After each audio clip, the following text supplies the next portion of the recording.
Subscribe कीजिए हमारे channel को और बेल आइकॉन को दबाइए हमारी लेटेस्ट वीडियो सबसे पहले देखने के लिए।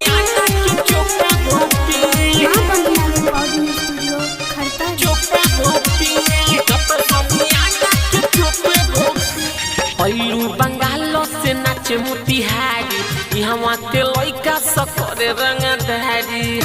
रे छौड़ी सुन रे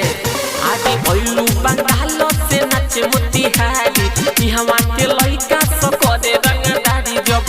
एने उने करबू हौ देखी होई देखी हौ देखी ठीक से नाच न त सुन रे पतर की न त समियाना के चोपे घोपी ठीक से नाच न त सुन रे पतर की न त समियाना के चोपे घोपी ठीक से नाच न त सुन रे पतर की न त समियाना के चोपे घोपी। Music by Mohan Yadav. तोहर लागे हसीना यहाँ के लइका सब कहे कटरीना चढ़ल जवानी के पानी छोड़ा दो बूढ़ो वो लइकन में मार करावा दो छोड़े सुन आज चढ़ल जवानी तोहर लागे हसीना यहाँ के लइका सब कहे कटरीना चढ़ल जवानी के पानी छोड़ा दो बूढ़ो वो लइकन में मार करावा दो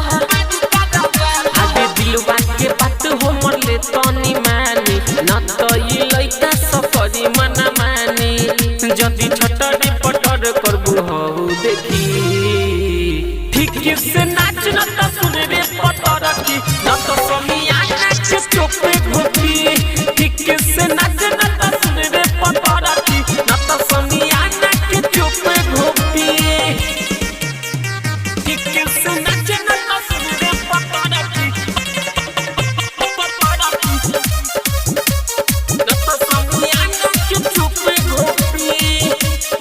म्यूजिक बाय मोहन यादव। आगे सागर सुबस के ले बतिया तू मानी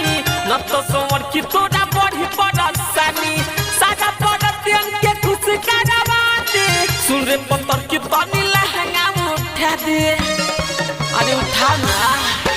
आगे सागर सुबस के ले बतिया तू मानी न तो सोवर की तोरा बढ़ी परेशानी सादा पड़तियन के खुश करवा दे सुन रे पत्थर की तनी लहंगा उठा दे आगे गोविंद रसीला नाही रे मानी चढ़िए सटे जबे पतबले पे जानी हल्ला होई जब के तनो नहीं मानी ठीक से नाच न त सुन रे पतर की न तो समियाना के चोपे घोपी ठीक से नाच न त सुन रे पतर की न तो समियाना के चोपे घोपी। मां वंदना रिकॉर्डिंग स्टूडियो खड़ता।